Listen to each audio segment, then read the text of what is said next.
This is going to be our two truths and a lie. I thought that CT, you and I could share two things that we were right about before the NBA season started, and one that you were egregiously wrong about. One of any of the three things, whether it was a truth or a lie, could has to be Nuggets related.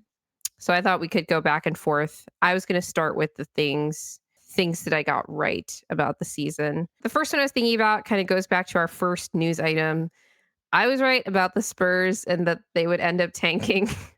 Honestly, we got the news obviously about Wemby being out for the season. The West was just too deep. And like I said, they started their slide even before we got the news about Wemby kind of mid-January. They weren't, running quite as hot as they were.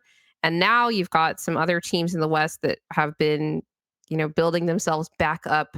Obviously not the Phoenix Suns, who, by the way, lost against the Grizzlies tonight. So, yay us, or not, because the Grizzlies are the 2 seed again. But the Warriors obviously are, and the Mavs have been better than the Spurs for the vast majority of this season, et cetera. So they were probably not even going to make the play-in. So that's my first one. So, I think I was right about the Suns not being a playoff team. I think I predicted that before the year, that I just didn't think they were going to be a playoff squad. Or like not even the play-in, or... And I probably said around there, but I didn't think they were going to be like a surefire playoff regular team. I just didn't believe in the Beal. Yeah. Nurkic was there, and Mason Plumlee is still getting... And they're even worse without Nurkic now. It's really crazy. Yeah, that's... I think... So Will and I did our grades, or no, we did like tiers, our team tiers, and Will had them lower than me, and I thought he was being too harsh, but I think he's going to end up being way more right than I was about the Phoenix Suns. Yeah, our friend Peter is a known Booker and Suns hater. So. Oh, yeah. My next one was that the Nuggets would be fine. They started the season pretty rough, I will say. But even before the season started, I said, hey, they have played at an above 50 win pace whenever Jokic and Jamal are healthy. And ever since they started making the playoffs in 2019. This season, they're currently on pace for 53 to 54 wins. That's assuming no overperformance or underperformance as the season goes on. So they're going to win above 50 games again. I do think that this team has definitely shown, signs of having a lower floor than Nuggets teams of the past, but I don't think that they're going to dip below hey, can you win 50 games, get yourself in position to be, probably a top 4 seed, get home court in the first round, and then, just be in position and see what happens from there. Even when everybody was freaking out, I was like, they're going to figure this out, but it's going to be ugly. And basically that's what happened. I wasn't sure. I will say, though, I will cop to dooming a little bit about I don't know if this team is going to make the playoffs, but it wasn't because I didn't think they would eventually turn things around, but because at the time it seemed like so many other teams were playing so well, because the Mavs, when they were healthy, were playing really well. The Rockets were surging. The Warriors were playing well at that time before they started their precipitous slide that they're trying to dig out of right now. And the Suns were okay, they were better than they are right now. So I was just worried about having to climb out of a hole, but it seems like the rest of the West has sort of melted down a little bit. And I don't mean that in the grand sense, but just ice cream cone. Okay, we're getting a little bit, we're paring ourselves down and our core is being revealed with some of these teams as the Nuggets have, grown in strength and at least resiliency as the season's gone on, right? Because you even take that Lakers loss on Saturday, and that could have been oh, wow, it's catastrophic. We thought we were one team. Jokic said after the game, maybe we tricked ourselves with the win streak. And then it could have spiraled from there, but they didn't let it. They came back and they responded against Indiana. I don't know how the rest of this road trip is going to go, but I think it's a sign of a good, strong team when you don't let, losing streaks go on and fester. No, I think you nailed it. That was a good. Those first 2 games were crash out moments for a lot of people. The Thunder and the Clippers games, yeah. Yeah. So that was it didn't look good, but then they bounced back pretty well. So that was Well said. What was I right about? My Knicks as a top 3 seed? Yes. I think the Knicks actually have a good chance with Robinson coming back because without another big, I think that's leaves Cat too vulnerable. And I think that last year, unfortunately, we were the victims of the Cat and another big lineup that The cat. the Cat signed. Big purr. Oh, I got my victory lap one. I'll actually say it. Cade Cunningham being an all-star. Oh my god, yeah. No, that's yours for That's sure. number one on the big board back in He 20. might be all NBA, He might be. honestly, especially with the games played requirements and a bunch of guys not qualifying. Scrap my Knicks take. Cade Cunningham, finally an all-star, might be all NBA. Number one on the big board in 2021. Shout out to our friend Matt Brooks. Yeah, we should send him that clip. Let's get to where I was wrong. I was egregiously wrong about how much better defensively the Oklahoma City Thunder would be. I think I even said at one point over the summer, quote, "What are they going to do? Get even more steals?" If you see here at the top of this chart, it's a graphic from NBAvisuals.com on their court sketch program created by Gabe Guzman. He's great. Check out his Twitter page. He does a lot with visualizations at Gabe Left Brain, basically showing the difference in, I believe it's steals per game difference between last season and this season for every team. And as you can see, OKC, I mean, I actually thought they were at the top of the league last year, but it turns out they were not. Looks like that was the Sixers. They were still high up there. And now they're just by far getting more steals than anybody else. That has helped contribute to their generational defense, right? That everybody loves to talk about. And yeah, I thought, okay, yeah, Hartenstein's going to help them with rim protection, like even more. Like he'll help them with rebounding probably. But I thought the Caruso ad was like very redundant. It turns out having even more guys who can generate tons of steals. They haven't hit that limit yet where it kind of plateaus in its impact on the defense. So that was one I was totally wrong about. I didn't want people to underestimate how good Oklahoma City was last season. I think they were awesome, right? Especially defensively. And we saw that even in the playoffs, like the defensive end really wasn't their main issue. But this year they've leaned so far into that strength that it's like I don't even know if you can really exploit them enough to make up for how good they are at that. And it's not their defense isn't just about generating steals. Like they are also the best rim protecting team in the league, really good at protecting the paint. They sell out on threes to do it, but they also contest like more shots than anybody. So it's not like you're getting open looks. But yeah, I was wrong. They could be that much better defensively, and that's where they are now. And it's really annoying. It is. I'm looking forward to the matchups though coming up with the Nuggets. Unfortunately, it's back-to-back games, so it could get ugly or it could be good. We don't know. But yeah, the Thunder have been defensive juggernaut this year, and it's been a scary sight to see. But again, I still have some questions come playoff time. All right, CT, what were you wrong about? For the Nuggets, I'll say I predicted them to be the 1 seed, I think, before the year. And again, like they're going against a really good regular season Thunder team. So it's like, I'm not going to hold the L that badly on that one. But I did think the Nuggets this year could have been better. I thought Jokic would have he did take a leap, but I just thought it would be, Murray would be playing better. He's playing better now, but the beginning of the year obviously was rough. MPJ, I think, has been pretty steady most of the year, other than a couple games here and there. So I mean that's been tough as well. But yeah, I thought the Nuggets maybe had a chance at being the 1 seed over OKC, and there's still a chance, but it's very. I mean, Jamal Murray said that they're going after the 1 seed, and I busted out laughing. This was in the Charlotte Hornets post game, and then they proceeded to lay an egg against the Lakers. So that was really funny. But it doesn't really matter because they were 9 games behind the Thunder. I just thought that was very funny.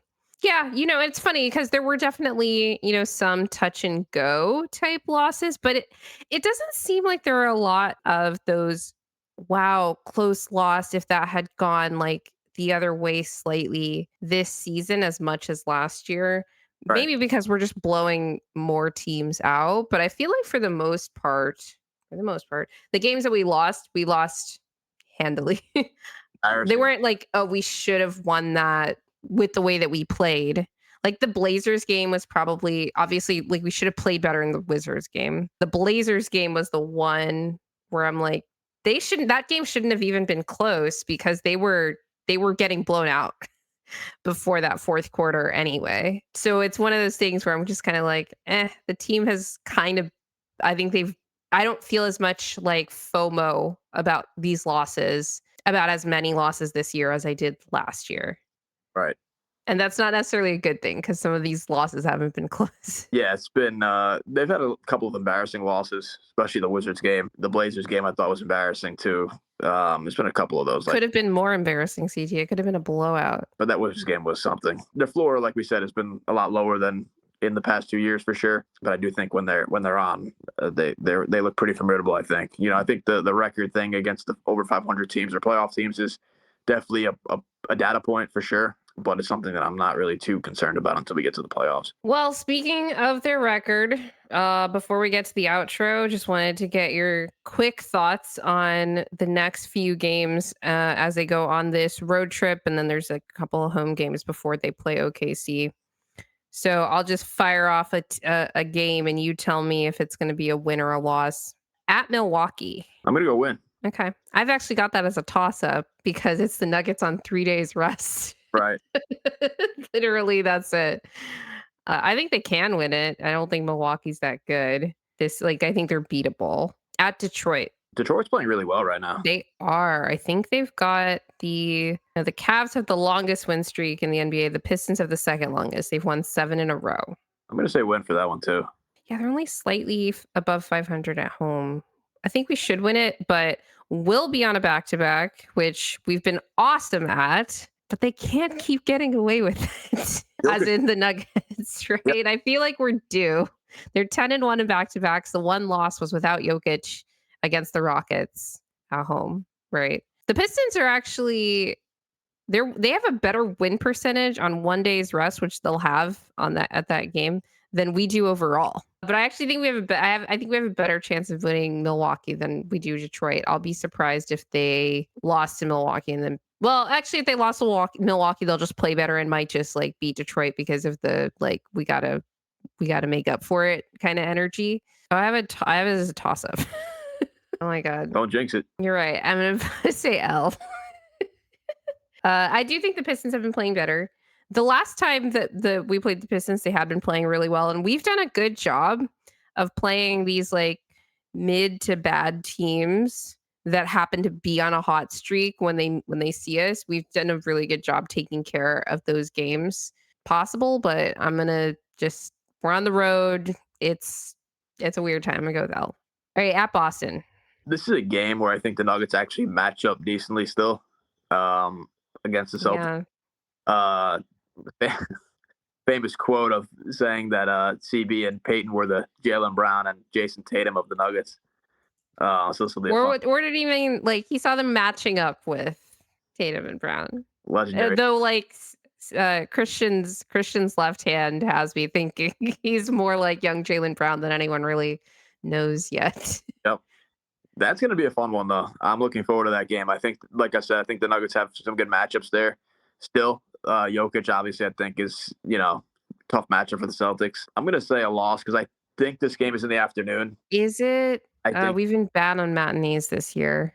so. That's why I'm going to go a loss. Last year we were a wagon on matinee games. I don't know why, but we were killing in all of them until that Mavs game at the end of the year. We would have like swept matinee games last season. I'm going to go loss since it's an afternoon game. I've also got it as a loss. I just think that Boston is in kind of their like we've got to show them like they're gonna be like really intense about it. And I think that especially if the Nuggets lose to the Pistons, they're gonna show up with kind of pissed off energy at Boston as well.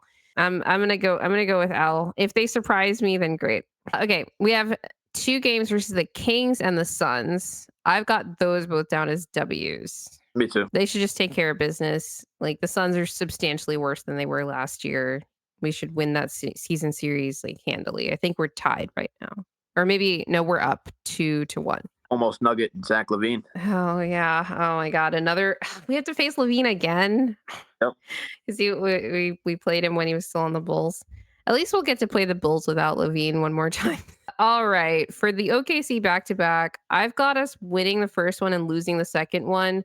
I Oh, don't actually know which order they'll do it in, but I feel like they're going to split it in some way. It might be like we lose the first one and then we win on the second one because we're just like back to back freaks. But yeah. those are my thoughts. I'll go loss win. But I think the Nuggets are due for a win in OKC. 1, 2, 3, 4, 5, and 2, and I've got them 4 and 2. You're more optimistic than I am. It's the coach in me. No, that's good. Well, thank you so much, CT, for coming on the show. We really appreciate it. Is there anything that you'd like to plug for the people? I know you've been working on some things behind the scenes. I have. No, thanks for having me on.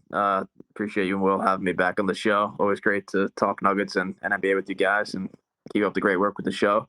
Yeah, I've got some draft stuff in the works. Got a big board coming out, first one of the year. I've been a bit lagging behind with the draft stuff just 'cause I've been coaching. Oh yeah, he's CT's coaching his the middle schoolers in the playoffs Yeah. right now. So So hopefully, wish them luck. yeah, appreciate it. But yeah, mainly just the draft stuff for now is kind of at the forefront. Good draft this year, so I'm looking forward to putting out some content. Yeah, we don't have any picks in this draft, unfortunately. I don't even think we have a second round pick in this draft. I wonder if they're going to try to, whatever. That's like way into the future. We need to focus on the team as it is right now. Maybe an undrafted guy, but I think the Yeah. main this draft is that you should hope for Cooper Flag and or Dylan Harper to go east. Yeah, Dylan Harper looks really good. So does Cooper Flag. Cooper Flag, I absolutely need to go east. Yeah, he needs to go east. Luckily, I've actually seen Harper play a couple times in person this year, scouting. So Mm. he's been great, and Ace Bailey's been pretty good too. But he's not the caliber of prospect that I think Harper and Flag are. But just hope those guys go to the other conference because there's too much talent in the West. Well, just make a note of this. We're doing a whole show on the East versus West agenda because it's materializing again and it's getting on my nerves. That'd be a fun show to tune into. We might, you know what? We might have to invite somebody who covers an Eastern Conference team to come and defend themselves. Who could you know that could do that? Matt Moore, maybe he would defend the East. Maybe we get Lucas Kaplan back on, Yeah, who's Lucas, also covering a tanking team. yeah, Lucas, good guy. All right. Well, if you're still listening to this point, thank you very much. It also means that you like our content a whole lot. So please, if you do, remember to click that like button and also hit the subscribe button so that you can get notified of all of the episodes of our show and don't miss any of our content. Hit the notification bell as well. Leave us a review on Spotify, Apple Music, or Amazon Music. Follow us on socials. We've got all our links in the description. And always remember that winning is fun and losing absolutely sucks.